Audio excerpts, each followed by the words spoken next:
μετάβαση στα κατεχόμενα, μειωμένη κίνηση βέβαια.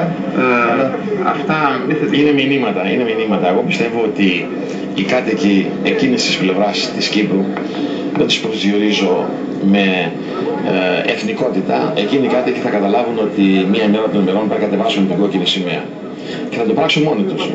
Βλέποντας τη διαφορετική ζωή, την ποιότητα της ζωής που υπάρχει στο νότιο κομμάτι, βλέποντας την δύναμη της λίρας της Κυπριακής μέσα στις δικές τους περιοχές, αυτοί κάποια στιγμή θα συνειδητοποιήσουν ότι πρέπει να κατεβάσουν αυτή τη σημαία και να βάλουν τη σημαία ολόκληρου του νησιού. Για μένα όλα αυτά που συμβαίνουν πρόσδεκτα, αρκεί να είναι πιο προσεκτική η εξωτερική πολιτική από εδώ και πέρα, η οποία θα έχει να αντιμετωπίσει τις τελευταίες σκληρές αντιδράσεις ενός πανούργου ανδρός όπως ο Δεχτάς. Έχουν παρατηρηθεί κάποια φαινόμενα να έρχονται ορισμένοι και να πηγαίνουν στα καζίνο, να πηγαίνουν σε μπαράκια, σε κλαμπ κτλ. Καλό είναι αυτό, καλό αυτό. Και εκεί υπάρχουν από την άλλη πλευρά του Κύπρου, έρχονται σε μια επαφή. Βλέπουν την ποιότητα ζωής, βλέπουν την δύναμη, την οικονομική που έχει ο Κύπριος. Θέλουν να μοιάσουν, θέλουν και αυτοί να μπουν στο παιχνίδι. Εμένα με ενθουσιάζει αυτή η συνύπαρξη, η λειτουργεί υπέρ ημών.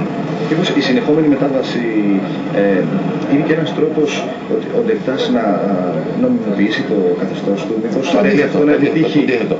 Ο Δεχτάς δεν είναι καθόλου ευχαριστημένος με αυτό που συμβαίνει, γιατί βλέπει την απορρόφηση η οποία διενεργείται σύντο χρόνος.